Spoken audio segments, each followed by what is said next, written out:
qui a besoin qu'on puisse prier au Seigneur. Lève ta main. Voilà, je vais prier au Seigneur et après on prendra toute la place au Dieu. Voilà ce que je ressens dans mon cœur. S'il y a des frères et sœurs, qu'ils savent que si vous sentez quelque chose que vous avez besoin, qu'on puisse prier pour vous. Lève la main, frère, sœur. C'est tout, hein. On a besoin de Dieu, non? On va prier au Seigneur. Amen.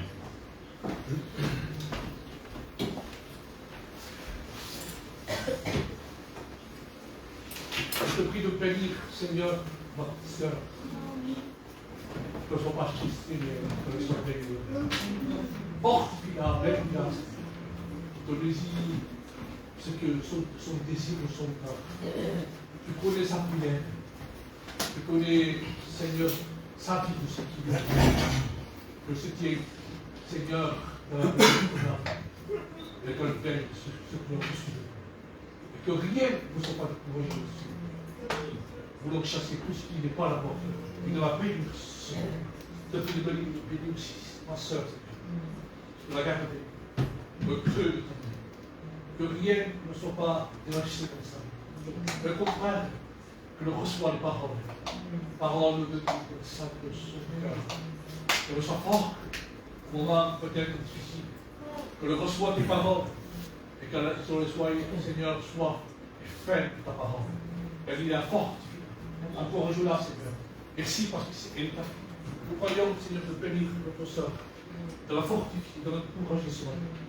De lui de la force, Seigneur. Et que rien ne sépare de toi. Ce que encore de ce que le fera avec toi. C'est avec toi que nous le suivons. Qu'elle soit sage et qu'elle puisse construire sa maison dans son foyer, Seigneur. De lui dire l'amour dans son cœur, la paix surtout dans son cœur. Que ne soit pas troublé au nom de Jésus-Christ, mais que puisse se reposer sur la grâce, sur ta parole, Seigneur. Car ton nom,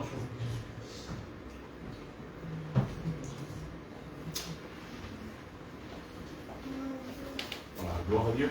Ouais. Voilà, j'ai un message là. Le Seigneur il a mis dans mon cœur qu'on avait arrêté les réunions parce qu'il y avait beaucoup de malades. Et pendant ce temps-là, bien sûr, hein, on est toujours pareil, on lit la parole de Dieu, on prie et on persévère. Et c'est là que Dieu m'a montré ce passage-là, cette pensée, ce message-là, que je vais vous prêcher il y a déjà 2 ou 3 semaines, je crois. Et il était dans ma Bible, donc j'ai plusieurs messages dans ma Bible, par la grâce de Dieu. Et je t'attirerai sur celui-là. Écoutez, le livre de Jérémie, chapitre 8 et verset 4, et il parle de l'inconscience à l'égard du péché. Voilà de quoi il parle, ce passage-là, ce verset, ce chapitre. Et écoutez ce qu'il dit. Jérémie 8, 4, il dit comme ça, dis-leur, ainsi parle l'Éternel. Est-ce que on tombe sans se relever, ou se détourne-t-on sans revenir? Pourquoi donc ce peuple de Jérusalem s'abandonne-t-il? Ça veut dire qu'ils sont rebelles. À de perpétuels égarements. Ils persistent dans la tromperie. Ils refusent de se convertir. Je suis attentif et j'écoute. Ils ne parlent pas comme ils devraient. Aucun ne se repent de sa méchanceté. Il ne dit qu'ai-je fait. Même pas, ils disent qu'est-ce que j'ai fait. Tous reprennent leur course comme un cheval qui s'élance au combat. Amen. Gloire à Dieu. Quand j'ai lu ce passage, et c'est vrai, Seigneur, on se regarde nous-mêmes. Chacun de nous, il faut savoir quelque chose que tous les jours est un combat. Et on doit combattre avec le Seigneur en nous, avec Christ en nous, avec le Saint-Esprit, combattre le bon combat de la foi pour combattre à ne pas pécher, à ne pas désobéir, à ne pas se dégrader. Et à ne pas dire, se rendre compte quand même, s'il y a quelque chose qui ne va pas en nous,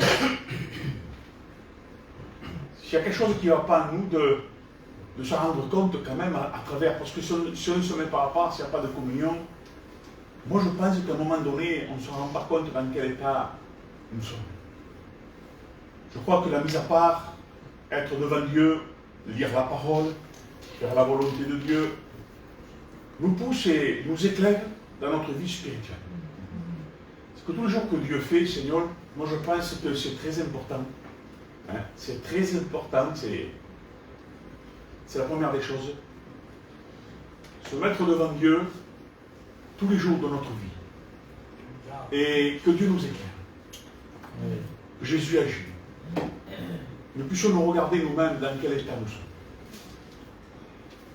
Et de voir quelle est la volonté de Dieu. S'il n'y a pas ça, on pêche, parce qu'on est très loin. Parce qu'il n'y a rien, il n'y a plus rien, on pêche et c'est pas grave. Comment voulez-vous que Dieu nous éclaire? Comment voulez-vous de savoir que dans quel état nous sommes? Et on n'est pas fou. Quand on pêche, quand on est loin de Dieu, quand on ne fait plus les choses de Dieu, on sait dans quel état nous sommes. On s'entretient par des réunions, on s'entretient par un mouvement, on s'entretient par un train-train de tous les jours. Et puis, il n'y a pas une vraie communion, il n'y a pas la vraie vie avec Dieu. Et puis toujours, on dit, c'est pas le local qui fait le chrétien. Mais le local, quand même, quand on se réunit, il y a la parole de Dieu. Et Dieu nous parle. Il est bon à des frères et des sœurs de demeurer ensemble et d'être ensemble pour prier, pour écouter, pour faire la volonté de Dieu. Mais il n'y a pas que ça. Ça, c'est la vie chrétienne. Et hors de ce local, nous avons une vie chrétienne. Local. Et hors du local, nous avons une communion. Nous voulons savoir ce que Dieu veut de nous. Et puis, nous avons besoin des autres. Et puis, nous avons besoin d'un serviteur. Vous comprenez? C'est l'analogie de la parole. Écoutez ça. Il faut être conscient. Conscient de la parole. Conscient de ne pas pécher.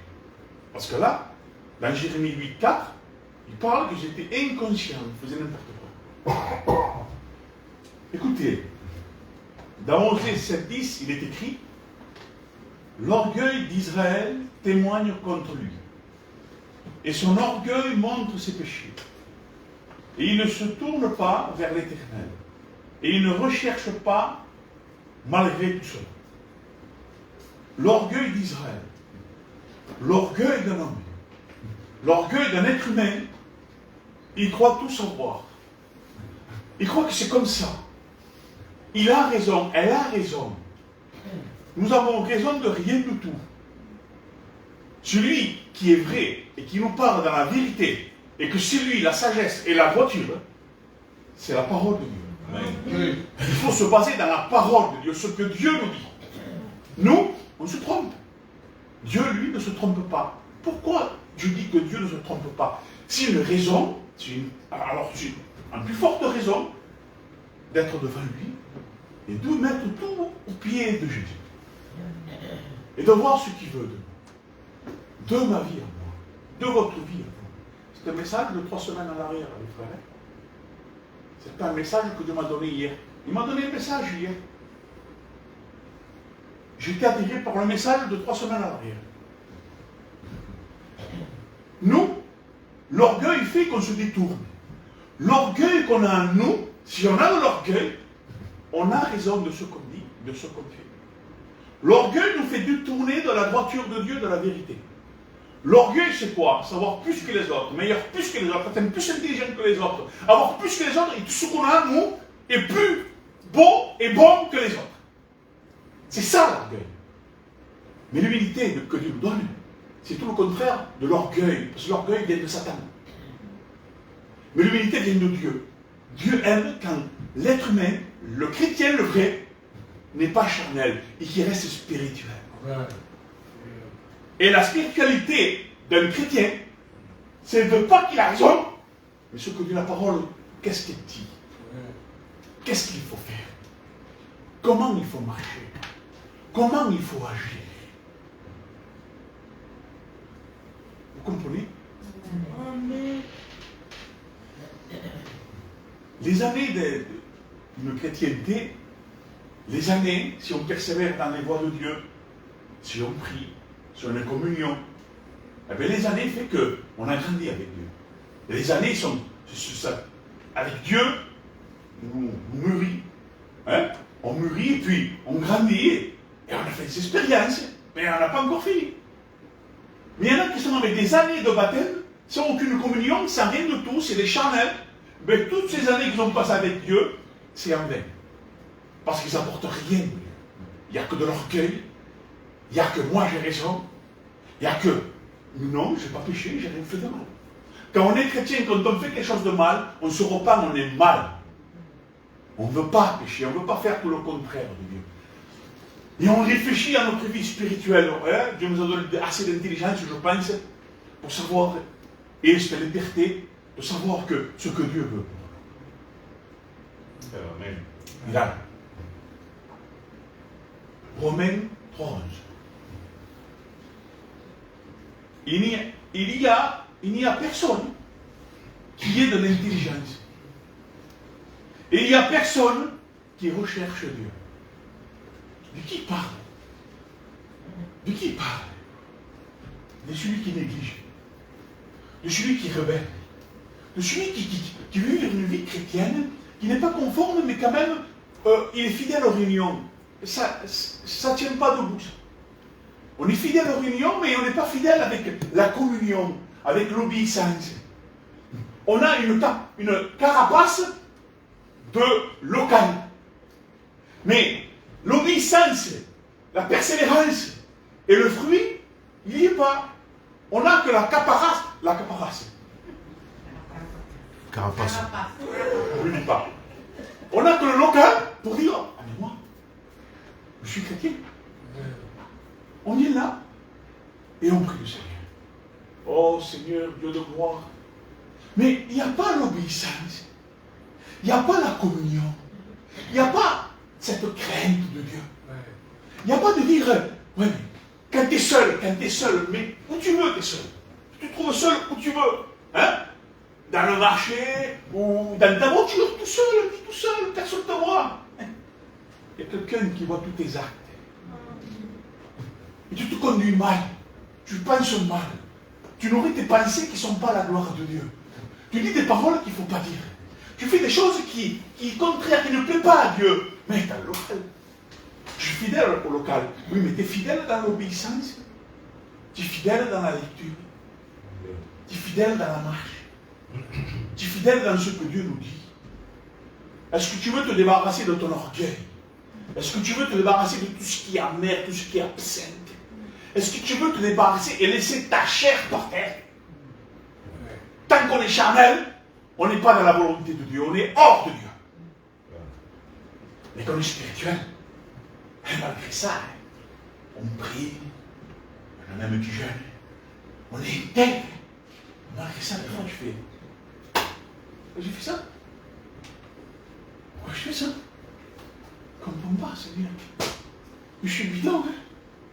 Et tu te remets encore à part, te demandes pardon. Je veux persévérer. Imaginez-vous celui qui a rien, qui n'a que le local. Il se contente d'un local. Qu'est-ce qu'on fait de notre vie spirituelle? Une vie de local. Écoutez, il faut un local, mais c'est sûr et certain. Il faut une église. Il faut un vrai serviteur qui vous amène à la bergerie. Parce qu'à force, il faut savoir quelque chose, hein, de ce qu'on a parlé autrefois un peu. Il ne faut pas rester comme ça à manger ici, manger là-bas. Hein. Vous comprenez ça? Ah non, on parle, parce que c'est le message.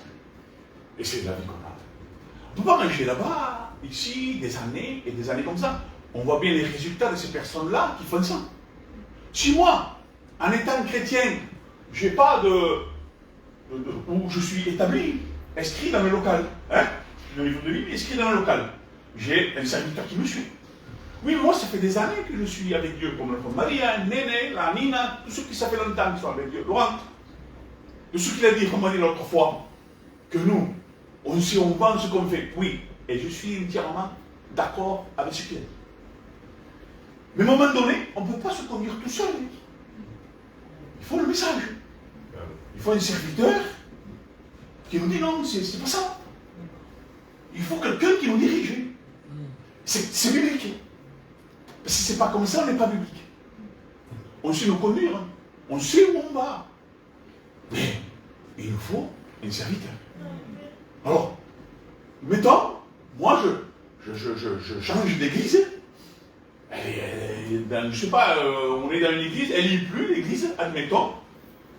Et puis, je suis une chrétienne, je vais voir, je vais pas n'importe où. Je vais aller où il y a des réunions de Dieu. Ah, mais c'est possible que je vais dans des réunions. Voilà, et puis on y est. Mais il faut savoir qu'on doit manger. La vraie nourriture. On ne va pas en réunion pour aller en réunion. Hein. On y va. Parce qu'il y a un besoin que Dieu nous parle. Il y a un besoin d'écouter la vérité de Dieu. On est inconscient des fois, inconscient de juste une réunion et quelqu'un qui parle. La conscience, qui n'est pas conforme à la Bible, se soulage avec une réunion. On ne se soulage pas avec une réunion. On ne doit pas être soulagé, on doit être béni. On doit écouter la vérité et être béni. Mais non, c'est possible d'écouter quelqu'un qui est bon, il n'apporte rien. C'est pas pour ça que tu as péché. Il ne faut pas persévérer là. Vous me suivez dans le message? On est passé dans un certain endroit et on a gardé la vérité. On a vu beaucoup d'églises qui étaient de Dieu. On a vu des églises qui étaient de Dieu, on s'est réjouis. Mais il y avait des églises qui ne tiennent pas le coup. Et ça, dans le monde entier. C'est pas qu'en France, hein. Dans le monde entier, c'est comme ça. Il y a des églises où on peut y aller. Il y a des églises qu'on ne peut pas y aller. Parce que, moi je trouve que ça ne sert à rien. Parce que tu vas pour y être.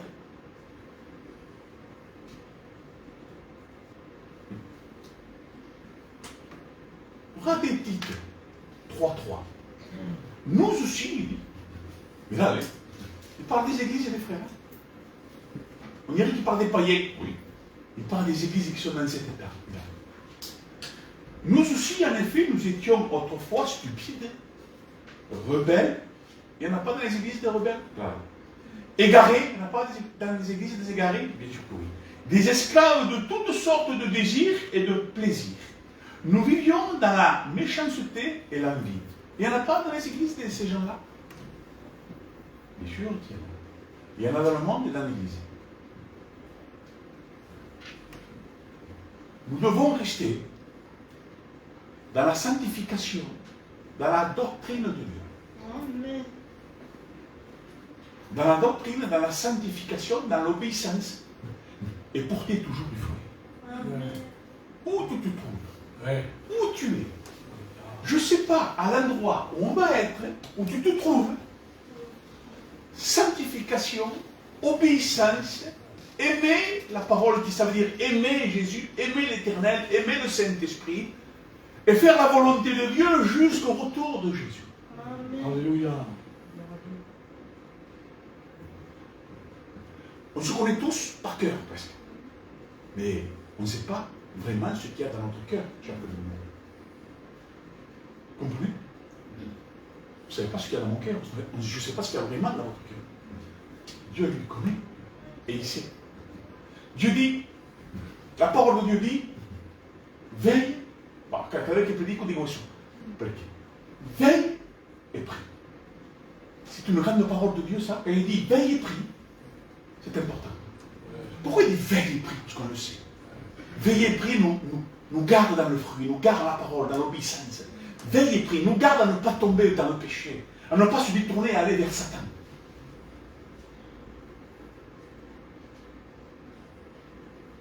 Comprenez le coup? Chaque jour que Dieu fait, il y en a qui c'est un combat pour eux, pour aller prier, pour aller lire, pour se mettre en communion. Il y en a qui c'est un combat. Moi, j'aime bien, pas ce combat-là, moi. Il faut, la Bible dit, efforcez-vous. Moi, le combat que j'aimerais m'acquérir et produire, c'est que quand je me mets devant Dieu, je sais que je vais être béni dans mon cœur, sans ressentir la présence de Dieu, sans parler en langue, sans ressentir des choses, sans avoir des frissons. Je viens avec foi devant la parole. Je viens avec foi quand je prie le Seigneur. Et je prie naturellement. Et c'est le combat que je voudrais amener, c'est combattre contre le péché. Combattre contre les désirs charnels. Combattre contre moi-même. Le combat de mes désirs. Le combat de mon orgueil. Le combat des choses que je vais désobéir. C'est ce combat-là aussi qu'il faut combattre. À obéir et à être non charnel, mais spirituel.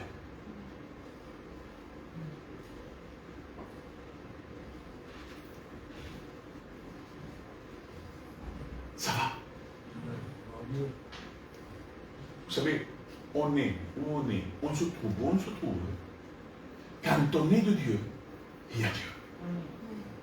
Quand un homme de Dieu prêche, il prêche dans une montagne, dans une cave, dans un désert, c'est un homme de Dieu. C'est une femme de Dieu. Le peuple qui était dans le désert, il n'y avait plus du tout. Dieu a fait sortir tous les Hébreux, il y a même des autres. Et quand il était dans le désert, il a dit non, lui non, parce qu'il ne va pas suivre. Lui, il ne va pas sortir parce que c'est un orgueilleux. Ils étaient tous ensemble. Dieu après, il façonne,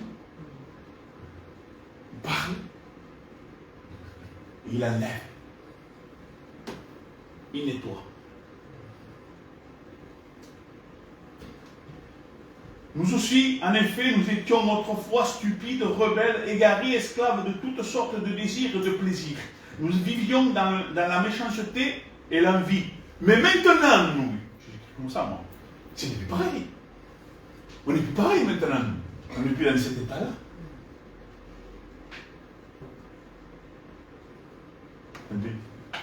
Je ne vous vois pas. Je ne vous vois pas, hein.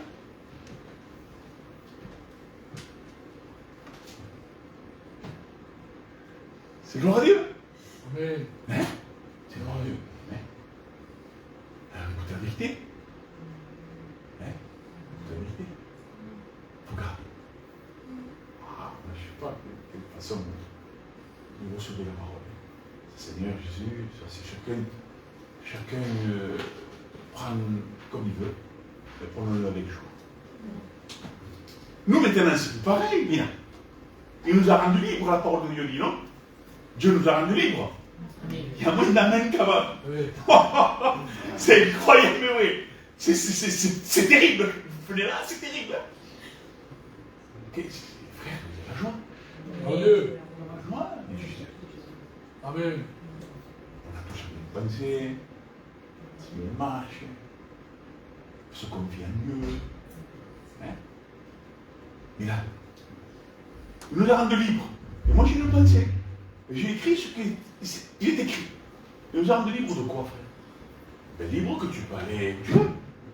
Tu peux aller, tu peux faire ce que tu veux. Tu es libre. Tu peux aller à droite, à gauche, tu fais ce qui te plaît.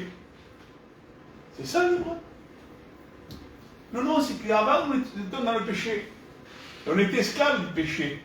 Ça veut dire qu'on n'avait pas accès à la prière, à la communion, à la louange, au cantique. On n'avait pas accès à tout ça. On était prisonniers. Dieu nous a libérés. Aujourd'hui, nous pouvons prier le Seigneur. Vous avez marqué parce que faire la volonté de Dieu. On est libre de ça. Il nous a rendu libres de comprendre la parole de Dieu. Il nous a rendu libres pour obéir à la parole de Dieu. C'est ça que Dieu nous a libérés. Parce qu'avant, nous étions prisonniers du péché. On ne pouvait pas obéir à la parole. On ne pouvait pas prier. On ne pouvait pas faire ce que Dieu nous demandait parce que ce n'était pas possible. Il fallait une intervention divine. Et ce qui est divin, c'est quoi?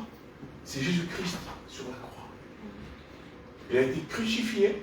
Son sang nous a purifiés de tout péché parce que le Saint-Esprit nous a convaincus de péché, de justice et de jugement. Et on s'est rendu compte et on a pris un choix, nous.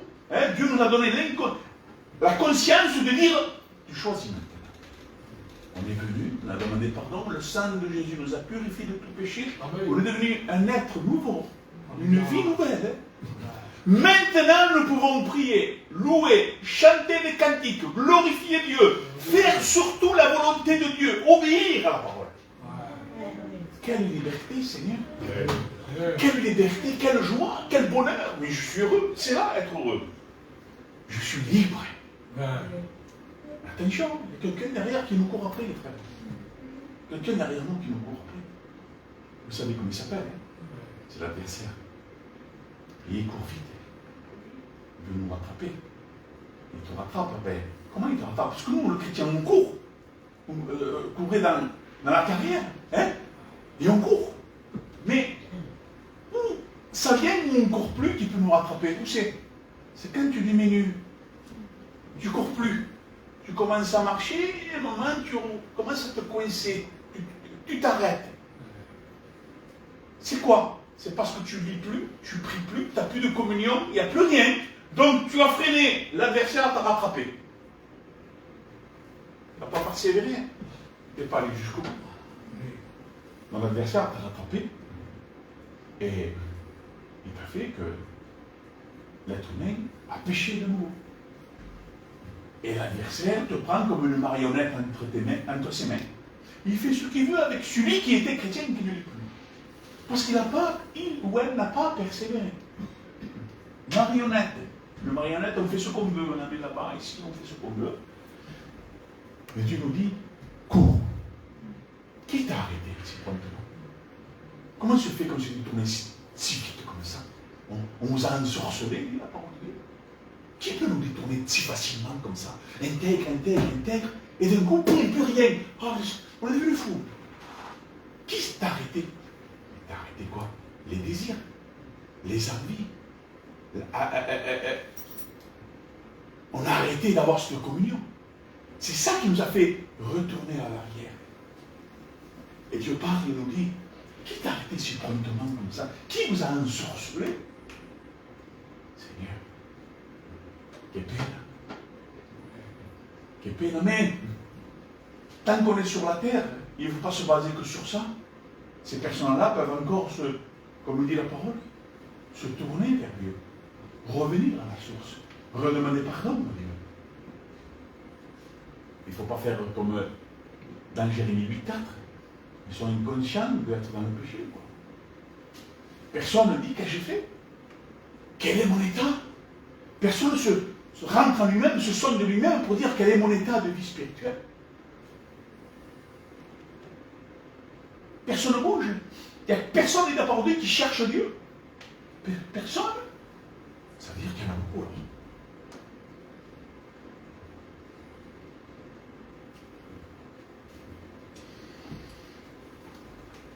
Nous n'avons aucune excuse. Écoutez. Nous devons savoir, s'intéresser, à nous plonger dans la parole, dans l'obéissance. C'est notre devoir. On n'a aucune excuse. Si Peroyo, c'est normal que tu aies parce que tu sina, parce que nous avons fait des paquets, nous avons fait des païens, tout est mal, tu mets ce que tu veux. La Bible dit qu'on n'a aucune excuse. Oh Dieu. Aucune excuse. Mais là, la Bible est terrible, frère. Écoute-moi, chaque livre de la Bible, dans le cahier, c'est moi, il n'y a aucun qui se contredit. Parlez qu'il y a un nombre seul. Le même esprit, le même Père, le même Fils, le même Saint-Esprit. Ça, normalement, on doit l'avoir entre les vrais frères et sœurs. Et dans l'église, il y a de tout. Et puis moi, je trouve que c'est normal qu'il y ait de tout. Parce que la Bible me parle, il faut qu'il y ait des sectes au milieu de nous. Pour voir aller la vie. Voilà. Ézéchiel 47,3 nous dit comme ça. Il me fit traverser l'eau, et j'avais de l'eau jusqu'aux chevilles. On a entendu, hein, ce message-là, l'eau jusqu'aux chevilles, on sait ce que c'est maintenant, mais depuis le temps, vrai, depuis tout ce temps de chrétienté, dis-moi, l'eau, elle est où? La parole, le Saint-Esprit. quel niveau il est dans ta vie spirituelle? Toujours au cheville? Dites-moi. Peut-être tu es au bord, tu es dans le sable encore. Mais Ézéchiel dit, rentre dans l'eau. Il dit, eh bien, pour l'instant, je suis rentré dans l'eau, dans les chevilles. Symbole de la marche. Oui, mais quand on marche, on a besoin des genoux. On a besoin des hanches. On a besoin du cœur. On a besoin du nez. On a besoin du cerveau. Pas que les chevilles. Parce que je veux pas dire, ouais, tout entier. Et tout entier, ce n'est pas juste venir à l'église, ou dire une petite prière par-ci, et faire la volonté un peu par-là. C'est pleinement avec les frères. Plus d'orgueil, il faut prier. Plus de méchanceté. Plus de ces choses-là qui nous rendent malades spirituellement.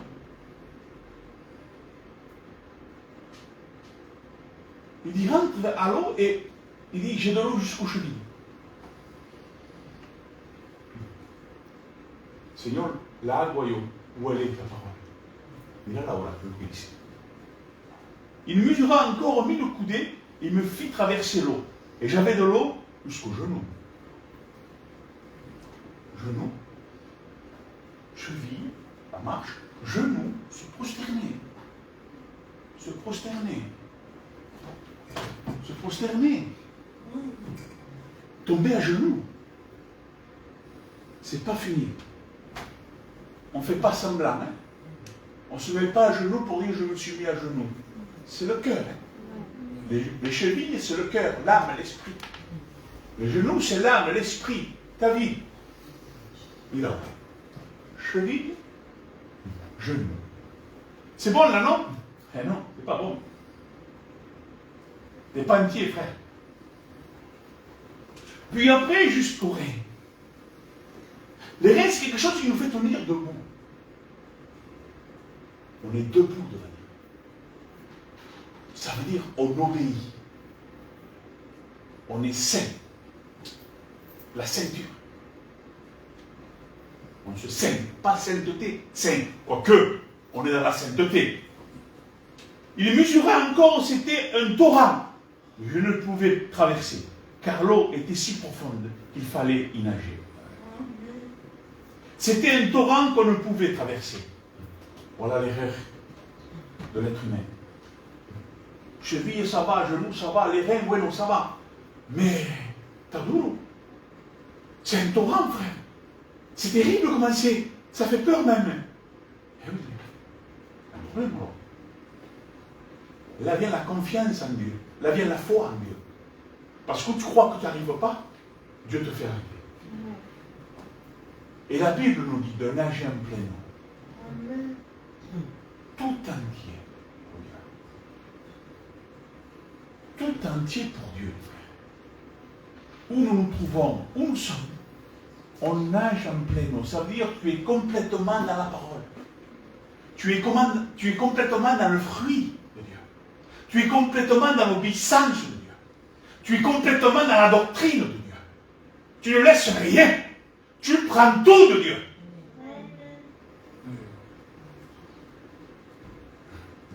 Ah non, tu roules tout là. Dans la cheville, c'est bien, tu vois. Tu vois, tu fais un peu, tu éclabousses un peu, ça rafraîchit. D'accord, un jour, on est allé avec un cousin à la mer, ça fait longtemps. Vous savez, il s'est mis dans l'eau jusqu'à là. Il faisait. Il a la phobie dans la mer. Et Dieu, comme il était là, jusqu'à là, qu'est-ce qu'il fait? Il faisait tout blanc. C'est la peur. Avec Dieu, on a la foi. On ne doit pas avoir peur. C'est lui l'assurance. Amen. C'est lui la forteresse. Amen. C'est lui le temple. Ah. Je vais bientôt finir, vous savez. Écoutez.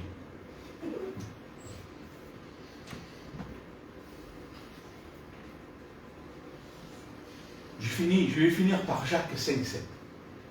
Il dit comme ça, soyez donc patients, frères, jusqu'à l'avènement du Seigneur. Voici le laboureur attend le précieux fruit de la terre. Attend le chrétien qui sont mûrs. Il n'y en a pas beaucoup qui sont mûrs, tu sais. On doit mûrir. Nager en plein. Regardez la parole de Dieu pleinement. Ne pas se priver de la parole. Attention, il ne faut pas que la lire. Il faut l'exercer.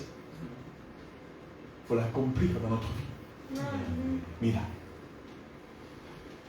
Prenant patience à son égard, jusqu'à ce qui ait reçu la pluie de la première et la dernière saison. Vous vous rappelez? Je vous l'ai dit ce que ça veut dire, ça? Vous vous rappelez ce que ça veut dire? On ne s'en rappelle pas. Moi aussi, ça m'arrive de ne pas me rappeler. Et c'est bien de le rappeler. Première saison, arrière-saison, première et arrière-saison. Mira. Il a marqué la pluie de novembre. C'est la première pluie de la saison. La pluie de novembre. C'est spirituel. Pourquoi la première pluie? Je l'ai écrit. Pour préparer le sol pour être ensemencé. Première pluie. Et je crois que celle-là, elle a déjà eu lieu dans notre vie. Hein? Elle a été déjà le novembre là-dedans. Il y est déjà le novembre. Ça fait combien de temps? 32 ans? Oui. Ça a été ensemencé. Maintenant, il faut qu'il s'accroître. Première pluie là-dessus. Bon, ça fait 28 ans. Pour quelques années, 28 ans, quelques années. C'est la pluie de novembre. Première pluie de la saison. Il a préparé le sol. La pluie du printemps amène la moisson à maturité. C'est la deuxième pluie. La pluie du printemps. Pour faire croître. Nous devons être aujourd'hui dans la pluie du printemps. Nous ne devons pas avoir que la semence. Ça n'existe pas. Quand il y a semence, ça croître et il y a le fruit. Ouais. Normalement, le chrétien, il y a le fruit. Et là, nous sommes prêts à rencontrer le Seigneur si on exerce le fruit. Si on exerce la parole de Dieu avec amour, avec joie, avec bonheur, avec sainteté, pureté et justice. Seigneur Jésus, c'est moi qui ai prêché ça. Un bidon comme moi, j'ai prêché ça. C'est pas pour moi, le frère. C'est la vérité. Moi, je dis Seigneur, quelle grâce, Seigneur, que Dieu nous donne des messages simples. On n'est pas des théologiens, mais Seigneur, Dieu nous parle. Alors, surtout, frères et sœurs, si on n'a pas le fruit, si on n'a pas la parole, si on n'a pas l'obéissance, l'appellation, tout ce qui s'ensuit, on ne rentre pas au ciel, on n'est pas des chrétiens. Celui qui veut rendre un culte à Dieu, c'est celui qui a le fruit.